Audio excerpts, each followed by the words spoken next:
All right, we'll go ahead and call this work session to order.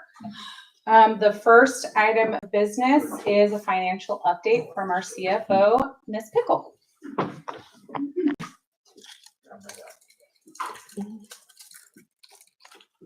Hopefully that's on. Good evening, Commissioners. Good evening. So this is the update for November through, well, the current year through November, actually. If you look at the bottom of the first page, that is the revenues for the general fund. They're at 24%, which is expected. We are just now starting to see an uptick in the property tax collection.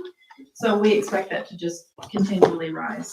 So in a couple months, we should be way over where we should be as far as the budget year goes. So we're at 41.67% of the budget year. So like I said, we're at 24% of the revenues, but that's completely expected for right now.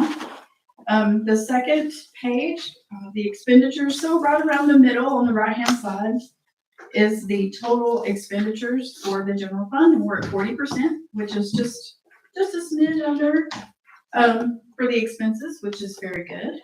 So hopefully that will leave us a little bit more wiggle room as we get closer to the end of the year. Again, and on the bottom part, you have the other funds, not the general fund, but the other funds. Those revenues for solid waste and stormwater are a little bit low as expected because those things are collected with the property taxes. So that is, I say low, but really that's as expected. The expenditures of solid waste, you can see that they're at 55%, and that's because of the brush truck that was previously approved and the repairs to the garbage truck as well. So that's really shot those up. So, but after we do the adjustments, it should be right back on track. So, and that's it for me. Do you guys have questions? No. Any questions for Ms. Pickle? Okay, great. Thank you so much. All right, moving right along. We will be getting an update on Public Works goals from Director Tate. Thank you, Mayor. Thank you, Commissioners.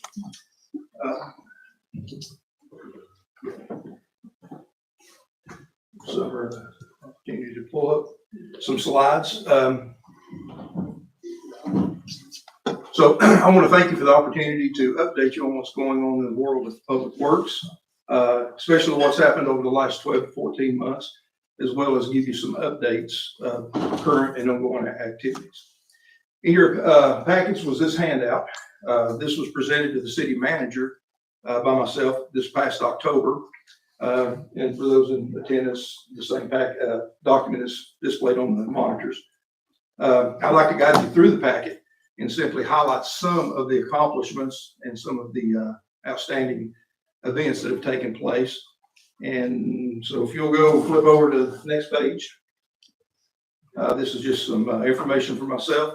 And I've got a few things highlighted that I just wanted to point out, especially for Commissioner Holmes, from our orientation that we had a few weeks ago, just to refresh some of that we're comprised of 6 divisions that incorporate 7 distinct and separate budgets.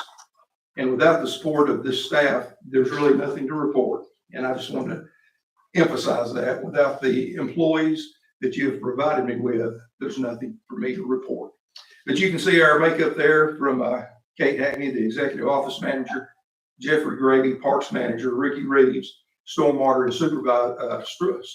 and Street Supervisor, Randy Bell, the Fleet Manager, Justin Hedrick, Facilities Manager, Nate Hall, our Engineering Technician, and James Allen, Solid Waste Supervisor. In the past 12 months, these individuals have worked hand in hand with me to accomplish some remarkable changes in the city of Red Bank. And the following pages are a collection of their own proud achievements and work schedules of the Public Works staff and support team that make up the Public Works, that make Public Works the city's most successful department. This current budget year, Public Works was reorganized by dividing staff to create the new Community Development Department with Leslie Johnson as the director. Also, a portion of the traditional Public Works budget was sliced out of that to partially fund the community development department. Scrolling on down, you can read all those bullets, but I want to point out that in the last 12 to 14 months, we have hired a solid waste supervisor to manage that division. We have hired Nate Hall as the engineering technician, and he backfilled the vacuum that was created when Leslie was moved to community development. We have taken ownership of the City Commission appointed Cemetery Advisory Board, and we've collaborated with the Red Bank Police Department to establish a traffic safety committee. Next page. From the facilities management standpoint, Justin Hedrick has been busy, busier than most people probably realize. Just in the last 12 months, he's installed AEDs in all facilities. He has established an annual fire extinguisher inspection program at all facilities. We had no idea how many fire extinguishers we had in the city, so he started purposely looking for them for inspection purposes. He facilitated the removal of the underground storage tank at the Public Works Garage. He installed 3 EV charging stations, one here at this location and 2 over at the Kids Corner Playground and pickleball courts. He's replaced the HVAC system at the Red Bank Boxing Building. He's replaced the Red Bank Community Center lighting with all LEDs. And in total, in the last since January of this year, he has completed 607 facility maintenance work orders, mainly through his own efforts and being able to hire. That, to me, that is outstanding. I don't have time to do 607 of anything in a year's time, much less replace heat and air systems and install lights. And so he is a tremendous asset to the city. Next page, Jeffrey Gravy. Some of Jeffrey's highlights: he has contracted with Kimberly Horn to execute a parks needs assessment. He was instrumental in the adoption of the first ever Parks Master Plan. Jeffrey became CPSI certified playground safety inspector this year, which saved us about $2,500 a year for him doing that to inspect our playgrounds. He was instrumental in replacing the White Oak Park playground using a Game Time 100% grant. He conducted the first ever playground audit for the city of Red Bank. And he also hired Tegan Barber to assist with programming that is focused on our seniors. And then you can read the rest of the accomplishments as well as his partnerships. And he talks to the folks that are listed in his partnerships list almost weekly. Next slide is Street Division, Ricky Reeves. Ricky has completed over 487 work orders for road repairs, sign replacement, traffic signal repairs, parks maintenance, and other requested service. And you're thinking, well, how can Justin do 670 and Ricky only do 487? But, the kind of work that Ricky is doing sometimes involves closing streets, and it's tedious work, and, laying asphalt, and, you just can't go in there and done. But that's 487. And to be fair to Rick, he is still working on the concept of putting everything that he does into iWorks. So there's probably been some work orders that have been missed, just in the adjustment of iWorks. He has helped me with the increased digital capacity through the iWorks program. He also assisted me in completing the city's first ever pavement conditioning index in iWork and the first ever sign inventory and management software. Well, it's actually the second. We previously had sign management software with 3M, and we let that lapse because it was super expensive and very hard to navigate. As partner of the Traffic Safety Committee, he began to move digital traffic signs to collect vehicle counts and speed data for the committee to make recommendations on traffic control measures. Next slide, Solid Waste Division, James Allen. In the last year, JB, as we call him, was promoted to supervisor for this division. Since his accepting that position, we have increased the recycle center operation hours to 5 days a week. He has been instrumental in starting 3 new services in the division: waste oil recovery, pumpkins for pigs, used tire disposal. And in addition to daily household garbage collection, the division, since January of this year, closed out 5,193 work orders, and the year is not over. This was as of last Monday. So you can see the demand for solid waste services. And he did tell me that this last week, we had our first ever waste oil collection request. So he was able to dispatch a driver to pick up somebody's used oil and safely dispose of it into containers at our shop for future disposition. Stormwater division, again, getting back to Ricky Reeves. This year, one of the highlights in the last 12 to 14 months, we have qualified all 3 stormwater employees as TDEC level 1 operators. We have outfitted the team with new equipment, a jetter truck, a new dump truck, a heavy duty pickup truck. We procured a street sweeper, and that helps us fulfill our EPA and MS4 permit mandated requirements for keeping our streets clean. We have also contracted with Barnes Consultants to map and inventory through Leslie Johnson's help and community development to map and inventory the city's stormwater utility. And I'll just have to say, I know Leslie will probably speak on this some weeks in the future, not too far, but every time we meet with Barge, it gets a little more exciting. Just what they're showing us and what we need to do and what we can do and how we can improve stormwater quality in Red Bank. It's going to be a big price tag, but it gets exciting when Barge comes in and shows us all these details. So more of that to come. And then our fleet division, Randy Bell. Randy works hard. Randy has himself and Adam Knudsen, and they work on all of the city's fleet assets. And since January, they have completed 441 services, just the 2 of them. And right now, I think he's got a couple of fire engines up there that are competing for time. But Randy, 441 services is a tremendous amount of work for 2 technicians to perform for the quality of work that they do. And then the next page, these are just some timelines on some current projects that are going on. I would like to say that the first one, the White Oak Park Sidewalk Connectivity Plan, is completed, with the exception of putting the lights up. The lights are on order. I'm not sure when they're coming in. They supposedly have been shipped. I expect maybe by the end of the week. Excuse me.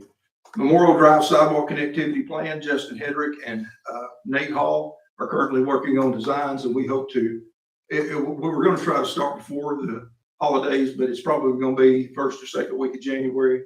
We're going to start with some sidewalk repairs and crosswalk installation. And so we should see that take place very quickly. And you can just look and follow at your own leisure. We'll remind you that the public restroom facility at the community center is under construction, and it will probably be finished somewhere mid to late January. We did install EV and e-bike chargers at Kids Corner Playground.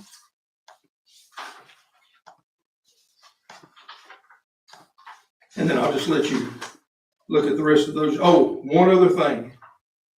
Project 121880. Does anybody know what that is? The signalization project.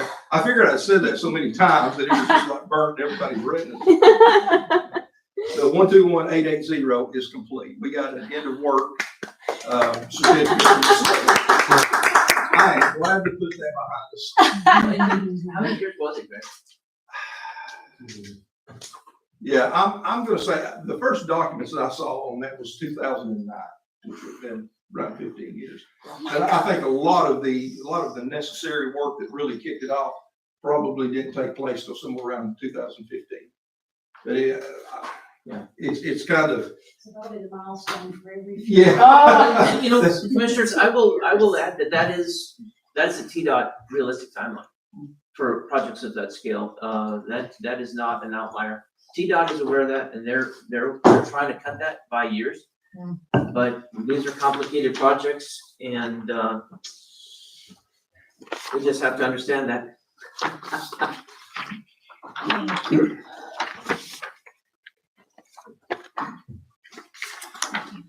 And what I'm handing out here, I didn't prepare a slide for this. This was kind of an afterthought, because what I wanted to do is I wanted to highlight the accomplishments this year and talk about some ongoing and some future goals that the Public Works Department has. And as I wrap up this presentation, I would like to update you and remind you that earlier this year that I did a presentation for paving and guardrail and sidewalk inventories and projects. And Public Works is currently creating sidewalk activity at East Midvale and Memorial Drive. Other projects on the previous presentation will be included as part of a presentation of projects to the Municipal Planning Organization for the 2026-2029 TIP, Transportation Improvement Program, call for projects and their programming effort. And this document here indicates a list of projects that may or may not be submitted and may or may not be received, because it is a collaboration between Public Works, Community Development, City Manager, the Commission's goals, and the MPO. And, they don't have a bottomless pit of money. So we will make every effort to get as many projects in the hopper as we can, but there's no guarantee that all projects will be accepted. And you can review this list, and some of them you will recognize as sidewalk projects that I presented back in August, I believe it was. And then others, they may have resurfacing and sidewalks listed under the same heading. And that's because there's probably funds available for paving some roads this year, and don't know if there's going to be money for sidewalks this year. But we're going to be ready to do whatever we have to get something into the TPO. What we have been told by the MPO, not the TPO, the MPO staff has already relayed to the city of Red Bank that funding may be tight this year due to the need to provide funding for inflationary cost increases of both services and material. And this is for previously approved projects such as our low water bridge replacement, ADA upgrades, and it's not just us, it's statewide. All the MPOs and RPAs, are competing for the same funds, and there's only a certain amount of money that each one gets. But projects like the low water bridge replacement, ADA upgrades, the bike boulevard, the cost estimates that were provided at the time those projects were approved were, I would say, in some cases, almost ridiculously low. And due to inflation and other cost increases, even for the construction and inspection part, we're looking at cost increases. And the MPO is looking at funding the existing projects to get them up to speed, which may reduce the amount of money that's available for future projects. So just, that's not saying that to say that we're not going to do anything, but I just wanted to make the commission aware that we're doing everything we possibly can to maximize the benefits that we have out there. And Maureen, Director Tate, do you is this based on priorities, or depends on where the money buckets are as to what? where the money buckets are is the main driver. Because, they gave us some examples, like they're only getting $6 million. Well, that's Chattanooga, all the other cities, Red Bank size, competing for that money. But then you've got other projects out there, like in Chattanooga, that have cost overruns that they're going to try to support. Because, truth is, we all need a little extra money, for these projects like this. So they're going to try to fund what they can, close out what they can, and take on new projects if available. Thank you. But, Commissioner, I'll add, if I could, Greg, on the top paragraph here in that draft memo Greg is sharing with you, kind of gives you a sense of the different pots of money. And what the MPO staff is telling us is we don't have to go after a particular pot of money. We just have to nominate the project, and then they'll tee it up for what is the most likely pot of money that could either fund it because it's the right dollar amount, or it's the right nature of the work, or a combination of the two. But they are really good partners with us. In fact, we've had 2 Zoom meetings with them recently associated with this project called, and they are really trying to find ways to help Red Bank capitalize on this opportunity, not only to increase the funds for current projects, but put in the queue projects that are viable as new projects. They're very helpful. Mhm. any more questions? Yes, ma'am. I was wondering about the sidewalk project list that we had discussed previously. Where are we at on a priority Well, list some for that? of those are on this list. Is this considered a prioritized list? No, No, it's no. not. Okay. no, and going back to what the city manager said, some of these projects, let's see.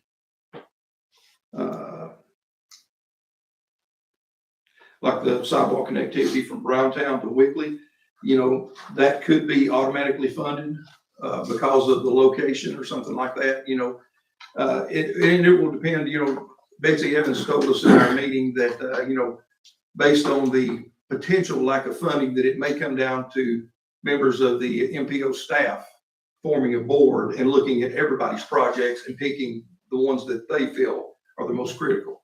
And based on cost and other aspects that the city manager mentioned. So none of this is any priority for us, but it is our intention to work all of these into the call for projects if possible.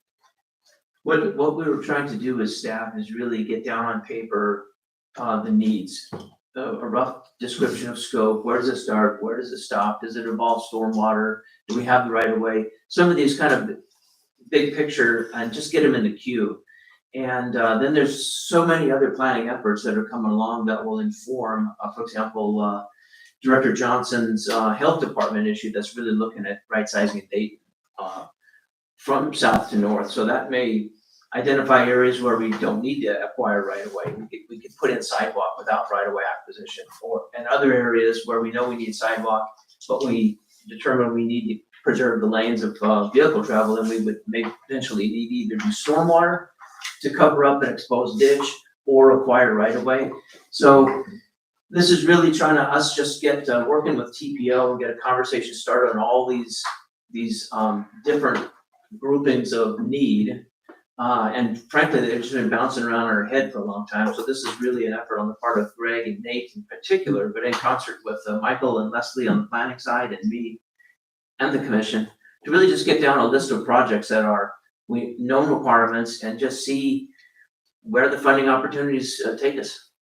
Yeah, and Nate Hall is currently working on documents that will facilitate the grant application process. You know, anytime you start a grant, you know, the grant writing process and the knowns of, you know, the distance of the width, you know, the watt. And he's working on that and coming up with cost estimates based on current pricing that TDOT has on their website to try to figure out what's each and every one of these potential projects would cost. And then from there, we can figure out, you know, what's the 20% portion the city would have to pay. And then that may be at the point where we determine, okay, we want this one instead of this one, you know, based on urgent need and cost. So are you saying that you would potentially not submit all of these projects depending on what Nate's able to determine? I wouldn't go so far as to say that, but it could be a factor.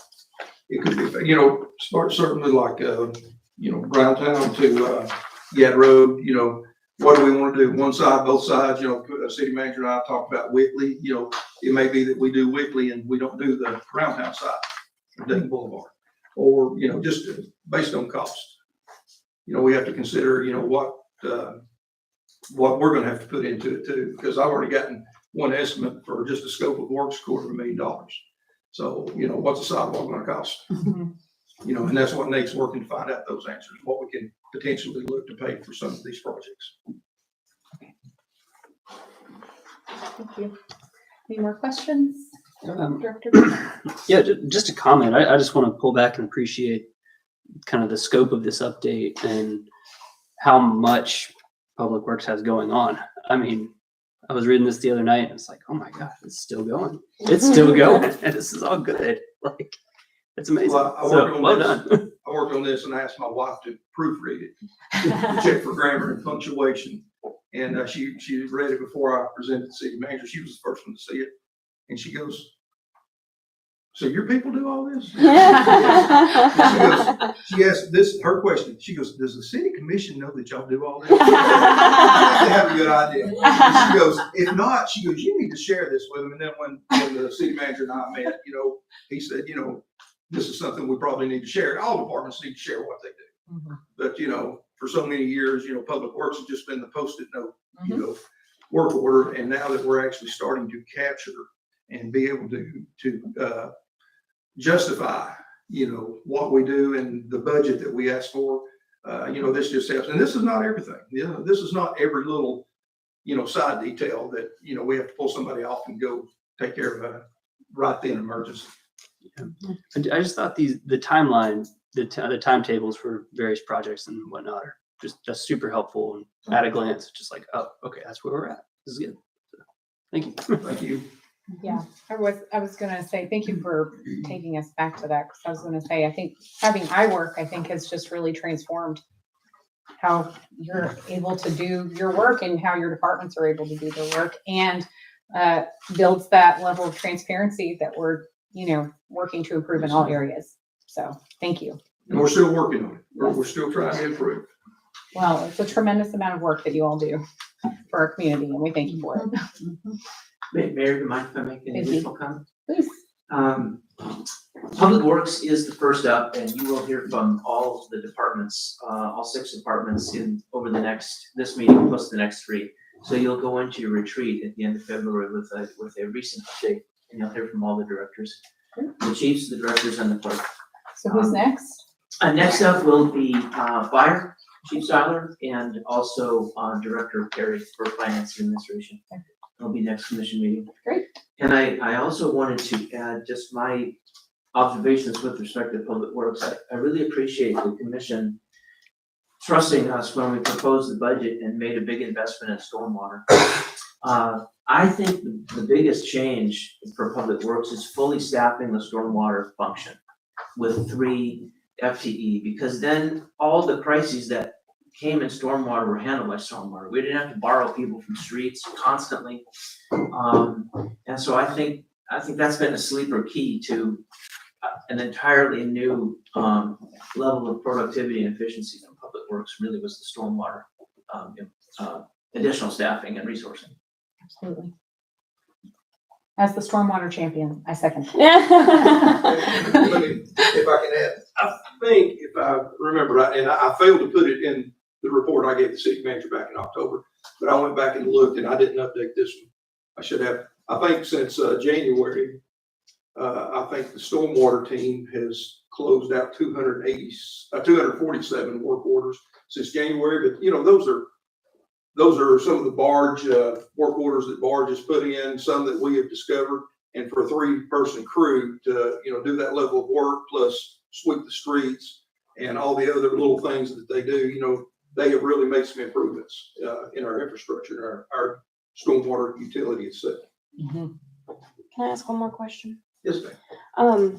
We're talking about, your accomplishments for the past year, but the goal is to get updates from all of our departments going into this year's strategic planning retreat. So I wanted to take this opportunity to ask, what does your department need going forward? Obviously, we don't know what next year's goals are going to be, but based on the current demand that you see, what would you anticipate your budgetary changes or asks might be for the coming year for your department? Well, I can just give you a glimpse. We're working through, in fact, Thursday, I finish up my CIP meetings with my direct reports.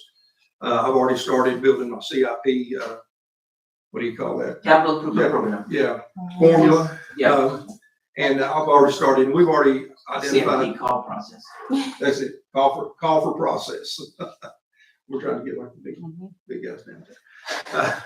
But we have already, discovered that we have some immediate truck replacement needs. We're working on a fleet in the street department and solid waste of 2008 and 2009 pickup trucks. We've had 2 go out of service in the last 6 months that we've not replaced. Of course, we've got some trucks on order that are still on order. So I don't know if we'll ever see those, but we are going to have to replace some pickup trucks this year. But we're also developing, for our bigger trucks, we're developing a CIP program to replace the bigger trucks, the $250,000 trucks over in a cycle, so that we're not asking for $500,000 every year to replace 2 garbage trucks. So we're working on doing that, and we'll work with Leslie and Chris to work that out and meet those needs. But the biggest thing is maintenance funds. Maintenance for street. We gave up all of our maintenance money out of the street department. We always kept about $170,000 from year to year for emergency road repairs, and we gave that up this budget year. But we do have money in state street aid. But then you're competing state street aid in the general fund. You want to use state street aid for projects, or do you want to use state street aid to pave roads? So we have to work those details out. But we will have to up our budget right now. The maintenance piece of it, keeping our fleet running, is our biggest single cost, which is obvious based on what's happened in the solid waste department in the last 6 months. And so we will have that, but we're going to develop a CIP that hopefully will sustain us from year to year without having to go out and spend big bucks any one budget year. Thank you. All right, thank you, Director Tate. Moving on to the next item of business, presentation of the proposed updated social media and internet posting policy for consideration at the next regularly scheduled commission meeting. Chief Seymour. Good evening. Good evening. So I'm standing in for Mr. Harry tonight, so hopefully we'll do this justice. But like you said, this is not on the agenda to be voted on. This is just merely trying to orient you kind of to this document prior to vote on the next regular scheduled meeting. A little background starting off, as you know, we redid our employee handbook, and as we did that, then we're taking a look at these individual policies as we have time and resources to be able to look at those on updating, primarily so they can be standalone policies, because like the policies need more updating probably than like the employee handbook. So that's where we go through where they were contained as part of the previous employee handbook. We've now taken them, revised them. Pretty much any policy that we deal with, the department heads and other select members get together and go through those, and we meet and go through those documents before presenting them to you. So that's kind of what this is. Now, I really planned on reading this for you, tonight, but I figured we didn't have that amount of time. Thank you. So, and I didn't want to insult you, but this, really, this doesn't do any more than what we're already doing. And it basically it's making everyone aware of what the policy is. It's setting the standard, right, for city employees and electeds. So in that regard, there's some tweaking here and there and things change, but it really won't affect the way we are changing. It's not going to affect anything to change what we're currently doing. The first section just kind of talks about applicability. So who is this applicable to? So it's employees and electeds in some regard, right? And there are some differences, with that, with kind of staff member, but really this document is primarily addressing city-owned, controlled, operated social media outlets. And it also addresses any employees or staff or electeds that might try to represent themselves as an official spokesperson or whatever. Like what this does, this policy is really to address that an individual that's associated with the city doesn't go out and create their own social media page and representing like, well, this is the official Red Bank, post or page or whatever, when in fact it's not. It's an individual doing it. So what this does is kind of narrow that down. So this applicability talks about that, just pretty much applies to everybody, and also making it understand that because we use these posts, that anything that we do on those can be subject to open records requests and those type of things, right? And so that's one reason we want to establish this, to kind of set that standard as well. So that's that first section. Then section 2 just talks about city-owned or created social media. So this really kind of speaks to kind of some of that, what I said, like what is the city kind of allowed to do? Who has access to that? 2.2 just talks about that individuals cannot characterize themselves as representing the city, as such, as far as city-owned. So that is maintained. So it doesn't affect, like I know some of you create your own personal pages. This document does not prevent an employee or an elected from creating their own social media. It doesn't prevent an employee or elected for speaking and voicing, their rights and speaking on certain things there. But what it does, it can't be done as representing the city. Is kind of the idea for that. And I know some of you even have, and I keep referring to y'all, but this does not have. It's not just applicable, obviously, to electeds, but I know some of you, though, create different social media pages that have to do with, the elections and all that. So it doesn't preclude you from doing that, as long as, it's kind of expressing your own opinions and thoughts and, giving information, but not like as an official page of the city.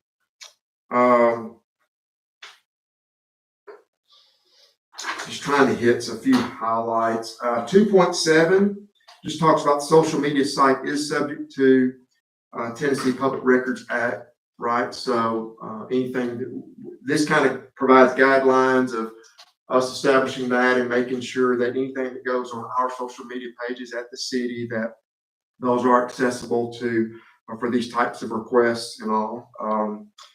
Goes into 2.8, just some general statements that we would have on there, to try to control some statements or really off the wall type of things that might be on there. But 2.10 just talks about, you know, the list of approved social media tools. And one thing this sets out is a little bit of guidelines. We thought it was smart to have more than one person with access to our page, right? So if that person leaves, well, as you probably see, there are social media pages by organizations and individuals that they lose their passwords or something happens and leave and they can't get it, so they create another one.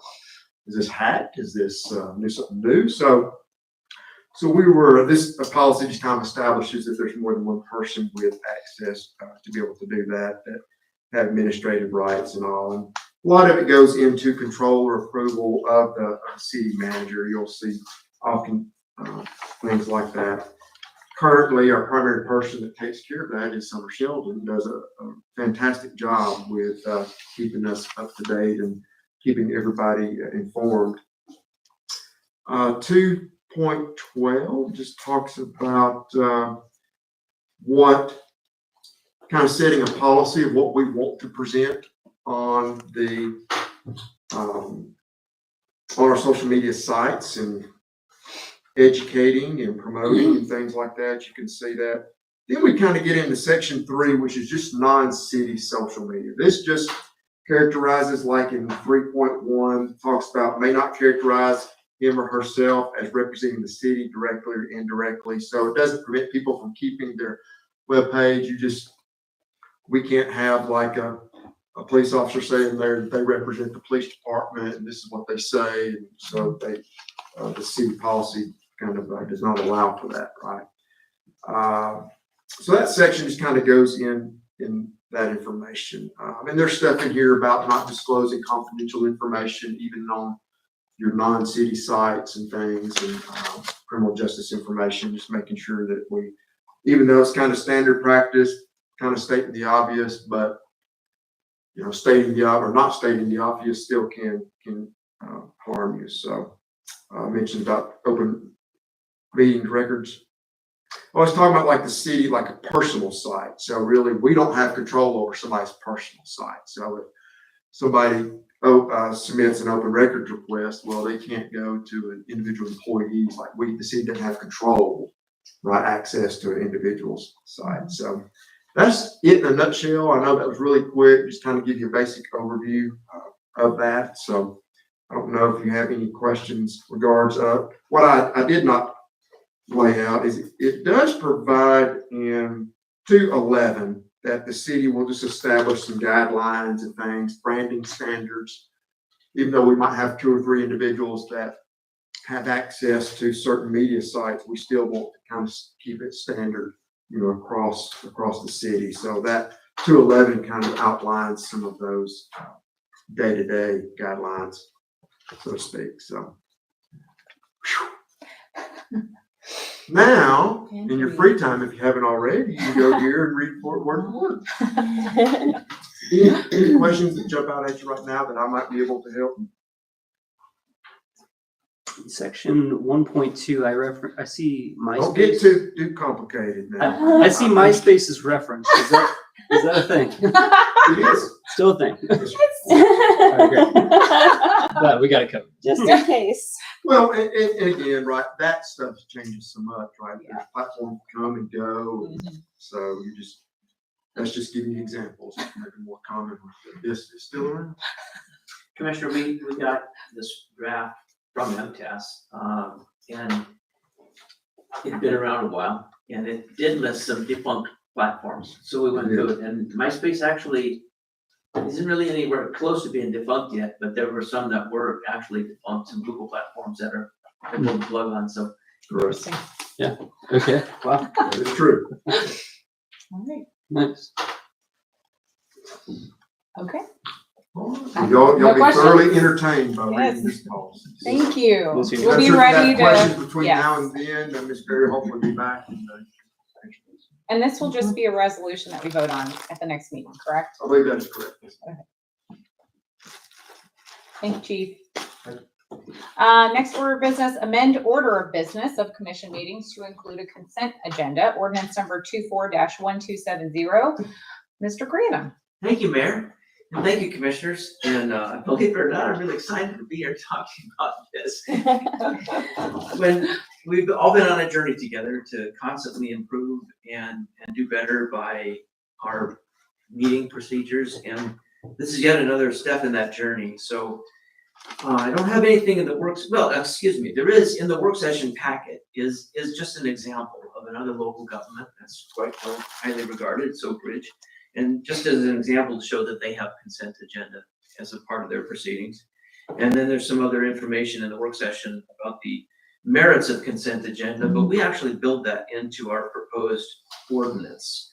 And so I'll call your attention to the actual work, the regular session packet. It's proposed as ordinance 24-1270. And I don't usually recommend a bunch of whereases for good reading, but we put a lot of effort into it and it really does lay out the case. Efficient public meetings encourage public attendance and facilitate public involvement and engagement.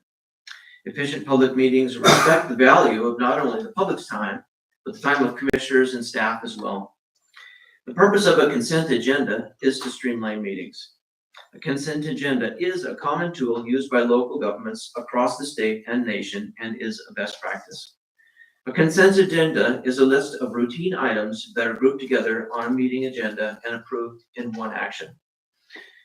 The last time the city reviewed our order of business was back in ordinance 15-1019, and that has been codified into our municipal code as the order of business. And in the trifold handouts in the back, we hang our hat on that. And so this would change that order of business just slightly. That's the last time it was looked at. So getting to the meat of it, at the bottom of the page, of the first page of the ordinance, those first four items of order don't change. Call to order, roll call, invocation, pledge of allegiance, that's currently the same. If you flip to the second page, you get to item 5, that is new. Item 5 currently is the consideration of the minutes for approval or correction. So that is probably the leading regular aspect of the consent agenda. We will always place the minutes of the previous meeting as an item on the consent agenda. So we're dropping that down to right below the city manager's report in the new flow, as you can see. So instead of 5 being consideration of the minutes, the 5 is communication from the mayor, commissioner's report, city manager report. Then you get to the consent agenda as a Roman numeral 8. And then the meeting would flow. Section 2 of the ordinance is really just sort of a standard reminder that the commission is empowered to change the order of business anytime it wants to, with proper process around that. But we're not trapped by this on any particular meeting. Section 3 really goes into the detail about the mechanics of how the consent agenda works. As I mentioned, it'll be a standing Roman numeral 8 on the order of business. Items may be included on the consent agenda include minutes, appointments to advisory boards, standard contracts, purchasing contracts for less than 10,000, routine policy revisions, and other items considered routine by the city manager. So it is kind of relying on my judgment. And for example, this conversation that the CIO Seymour just led it through, that wouldn't be a consent agenda item. That would obviously need full consideration of the commission. So those kinds of policy changes would still be agended for a thorough conversation. Let's see, section 3C. In the order of business, when item 8 consent agenda is reached, the presiding officer announces the items on the consent agenda, and they'll be listed discreetly, and ask if any should be removed. At that point, any commissioner, without any debate, can request that a consent agenda item be removed. And then any remaining consent agenda items stay on the consent agenda, and we'll move forward as a consent agenda. Any items that were removed from the consent agenda automatically drop down into item 10, new business. And item 10, new business will have A, B, C, D, then they become E, F, G, however many we need. They just automatically roll down to that new place on the agenda for action specifically when the agenda gets to that point. And again, there is no second required. There's no discussion. Anybody who wants to just have a further discussion, they say, please remove this from the consent item, and it happens. The motion to adopt the consent agenda as published or as modified must be unanimous. The full text of all items on the consent agenda will be published or linked in the pre-meeting advertising and public notices posted. There is no lack of transparency on what's on the consent agenda. All the full information is there. It just allows us to, in one fell swoop, get it through the commission process. But there is no lacking of transparency. And they will appear in the meeting minutes too as well. So we, as staff, we've been trying to tee this up for almost 2 years now, and Tracy grabbed the bull by the horns and got it to this far, and so she's not available tonight, so I'm trying to get it across the finish line. It does require a first reading and a second reading, so practically speaking, the first agenda we would have it on would be the first meeting in February, the 4th of February, if it's approved tonight and upon second reading. Thank you, Mayor. Thank you, Mr. Branham. I do have a couple of questions. I don't know if they would be better directed towards you, Mr. Stoltz, but one, it's not clear, how do we actually adopt the consent agenda? Do we have a motion? I don't think you have to have a motion and a second, but I don't know if there's a protocol that we're planning to follow and if that needs to be delineated in the ordinance itself. It would be adopted as any other item. It would be a motion and a second and a voice vote, not a roll call. Okay. Because they wouldn't be roll call items. Okay, in right. the consent agenda. Okay, and thank you. So my second question is, how do we address public comments that we, as customary, we allow public comments before we vote on items on the agenda? Well, I would think it would be just as we normally do. You would call for a motion and a second, and then you could open up for comments from the public, just like any Okay. other item. Okay. And if there were something that were to be brought up and the commissioner were to say, I agree, let's pull that out, it would just be automatic like that. Okay. Great. Excuse me. Thank you. The consent agenda is all or none. If we had a question about one of the agenda items, it would just automatically go to the Pull it out. Yeah, ABC. Okay. that's right. Okay. And the others would be Left in there. consent. Check. Yep. That's a good way to look at it. Which Thank you. Thank you. I know that, I know at least the Hamilton County Commission already uses a consent agenda. Mhm. I'm sure other local governments do as well. So I'm grateful for this coming up right when I'm becoming the chairperson of the meeting. Thank you for doing that. I don't know if it was intentional. No. But I think it will really help us streamline our meetings, and get to the meatier items, Yes. and allow more time for discussion on those things. So thank you. I do have one more question about, is this going to affect our work sessions at all? Because, during these work sessions, we normally go through, each agenda item individually. Will the consent agenda be a single item on the work session agenda, or will we still go through the items within the consent agenda at the work session? Or will they be agended that way on the work session? That's a really good question. I hadn't really thought about it. I think it probably is a best practice to say at the work session, does there anybody want to pull anything off the consent agenda? And we could just cross that bridge early and know that it's going to be, we still have to do it in the regular session, but it wouldn't be a surprise. And perhaps there could be an opportunity for more discussion as to why it's being pulled off. Or perhaps if somebody has a question they might be able to have it addressed in the work session and they might not actually need to pull it out of the consent agenda after all. Yes, ma'am, absolutely. That would be ideal. Trial and error, it sounds like, the first. Yeah. Anyway. Some growing pains. Yeah. I mean, most of this is supposed to be boilerplate kind of stuff that really Yes. doesn't warrant a huge discussion at Right. the work session. So That's right. I think it's not a huge. It may be more items of interest, actually, where we're appointing somebody to an advisory board and somebody wants to give them a shout out. That might be appropriate for a work session, but it wouldn't really change the proceeding in the regular session. Okay. Cool, I like it. Yep, great. Thank you, Mayor. Thank you, Mr. Grano. Next item of business. Oh, I guess we have to stop now, and table the remaining items 5 through 8. And allow time for citizen comments on items on the work session agenda. Mr. Granum. Thank you, Mayor. This is the time for citizen comments. Please observe these rules. Comments are limited to 2 minutes here in the work session or less. Then the city recorder will operate a timer. Please respect her direction and conclude any comments if time expires. Comments should be addressed to the board as a whole and not to a particular commissioner, the city staff, or to the audience. The commission is here to listen, not to respond or engage in back and forth, so please do not expect to reply during citizen comment. At this time, citizens are invited to the podium. Please begin by stating your name and address.